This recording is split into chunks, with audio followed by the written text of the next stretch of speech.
گناہوں سے مجھ کو بچایا الہی، بری عادتیں بھی چھڑایا الہی، بری عادتیں بھی چھڑایا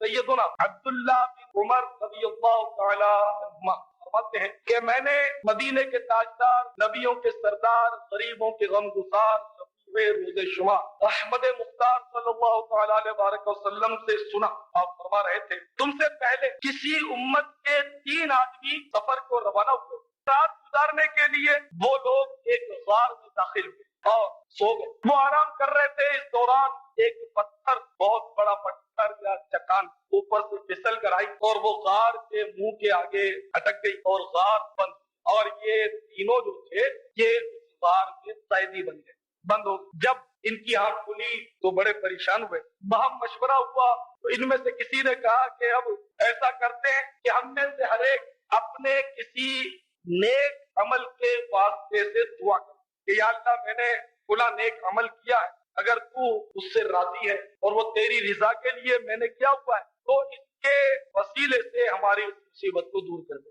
چنانچہ ان میں سے ایک جو تھا وہ اللہ تعالیٰ کی بارگاہ کیوں عرض گزار ہوا کہ یا اللہ تو جانتا ہے کہ میرے والدین نہایت ہی بوڑھے تھے اور میں روزانہ شام کو اس وقت تک اپنے بال بچوں کو، اپنے غلاموں کو دودھ نہیں پلایا کرتا تھا، بلکہ خود بھی اس وقت تک نہیں پیتا تھا جب تک میں اپنے والدین کو ان کے حصے کا دودھ نہ پلا لیتا تھا۔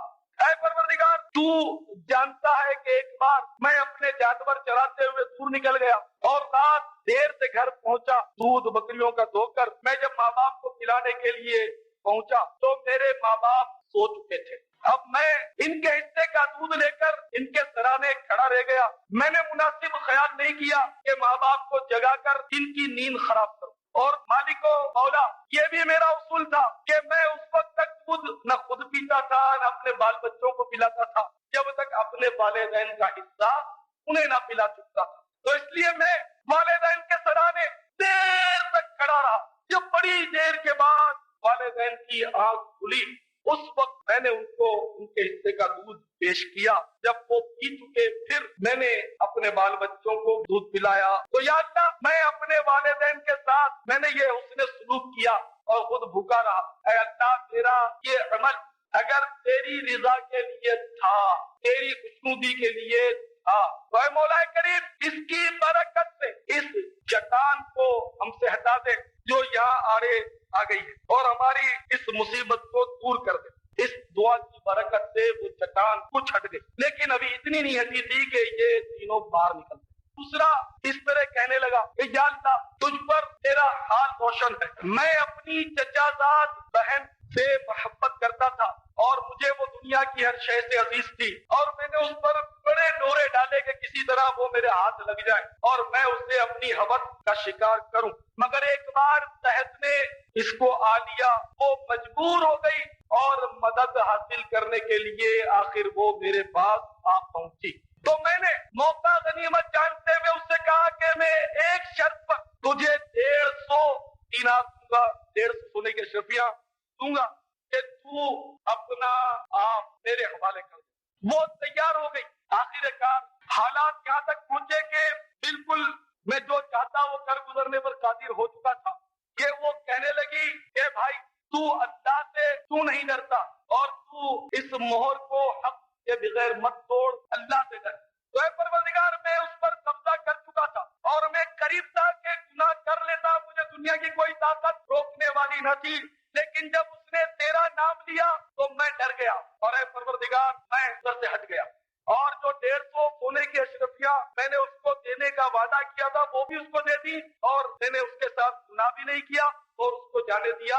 اے پروردگار اگر میرا یہ کام تیری رضا کے لیے تھا، تیری خوشنودی کے لیے تھا تو مالک کریم ہمیں اس غار کی قید سے آزاد فرما۔ چنانچہ وہ چٹان کچھ اور سرک گئی لیکن اب بھی نکلنے جتنا راستہ نہیں بنا تھا.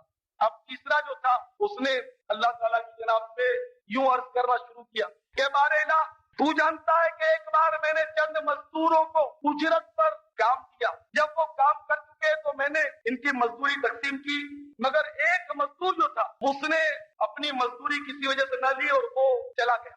میں نے اس کی مزدوری کی جو رقم تھی وہ ایک طرف کو نکال کر اور وہ میں نے کاروبار میں لگا دیا. اس کی وہ مزدوری کی رقم بڑھتی گئی. آخر بہت عرصے کے بعد وہی مزدور ایک دن آ پہنچا اور اس نے اپنی مزدوری کا مطالبہ کیا. تو میں نے اس سے کہا کہ یہ بکریاں, یہ گائے, یہ غلام, یہ لونڈی, یہ سارا ذخیرہ تیری مزدوری اٹھا. وہ ایک دم چونک پڑا اور اس نے کہا کہ بھائی کیوں میرا مذاق اڑاتے ہو, میری جو مزدوری بنتی تھی وہ دے دو. تو میں نے اس سے کہا کہ میں تیرا مذاق نہیں کرتا, دراصل بات یہ ہے کہ تو مزدوری لیے بغیر چلا گیا اور میں نے تیری مزدوری کی رقم کو الگ کر دیا, اس کو میں نے کاروبار میں لگایا اور اس سے اتنی برکت ہو گئی کہ یہ بکریاں اور اونٹ اور یہ گائے اور یہ لونڈی غلام یہ سب ذخیرہ ہو گیا. اور واقعی میں مذاق نہیں کرتا, یہ حقیقت ہے کہ یہ سب کے سب تیری مزدوری کی پیداوار ہے. وہ بہت خوش ہو گیا اور اس نے اس سارا جو ریوڑ تھے اونٹوں کے, گایوں کے, وہ سب لے لیے. تو اے اللہ, میں نے یہ عمل جو کیا اگر تیری رضا کے لیے کیا تھا تو پروردگار عالم اس کی برکت سے, اس کے وسیلے سے تو ہمیں غار سے آزاد کر دے. چنانچہ وہ پتھر پھر سرک گیا اور غار کا منہ کھل گیا اور یہ تینوں جو تھے وہ باہر نکل آئے. میرے پیارے اسلامی بھائی, اس حدیث سے ہمیں بہت کچھ سیکھنے کو ملا. ایک تو والدین کا مقام ہمیں پتہ چلا, دوسرے گناہ سے بچنے کی فضیلت ہمارے سامنے آئی, اور تیسرے کسی کی امانت کی حفاظت کی فضیلت بھی ہمارے سامنے آئی. اب یہ تینوں جو لوگ تھے یہ پچھلی امت میں سے کسی اور نبی کی امت میں سے تھے, اور دیکھیے یہ کتنے خوش نصیب لوگ تھے, کتنے نیک لوگ تھے. اور اس حدیث سے معلوم ہوا کہ ان کی نیکیاں, وہ نیکیاں جو تھیں وہ مقبول ہو چکی تھی.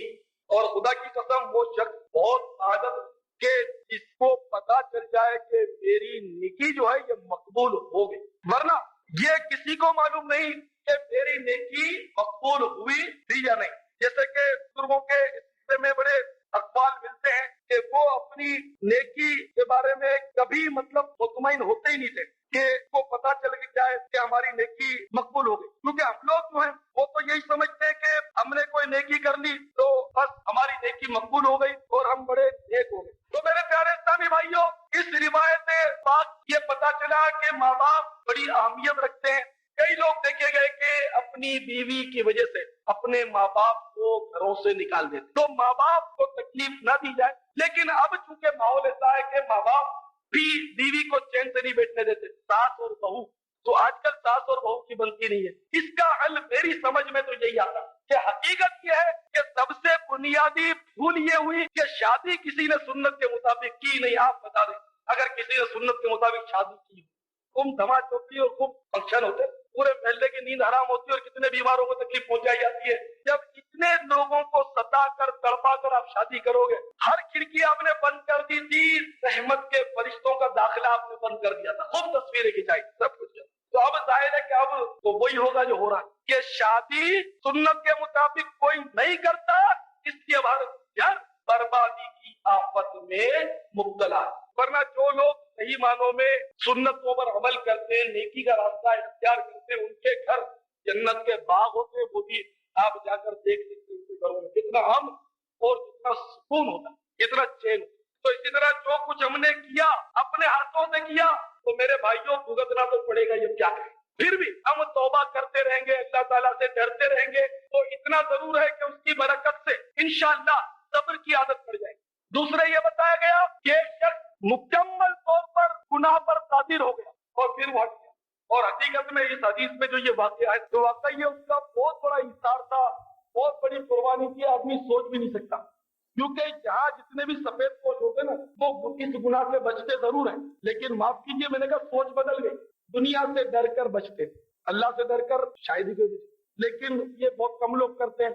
اس لیے کہ وہ ڈرتے دنیا سے کہ پکڑے گئے تو بے عزت ہوگی, اخبار میں آئے گا, اپنا ہوگا, یہ ہوگا. اللہ سے کوئی نہیں ڈرتا. میں صحیح کر رہا ہوں, اللہ سے اگر ڈرتے ہوتے تو صرف اسی گناہ سے کیوں بچتے, جھوٹ کیوں بولتے, جھوٹ سبھی بولتے, کیوں بولتے ہو؟ اس لیے کہ جھوٹ بولنے میں کوئی بے عزتی نہیں ہوتی. فجر کی نماز کے ٹائم پہ کیوں سوئے رہتے ہو؟ فجر کی نماز قضا کرنا یہ کوئی زنا سے چھوٹا گناہ تو نہیں.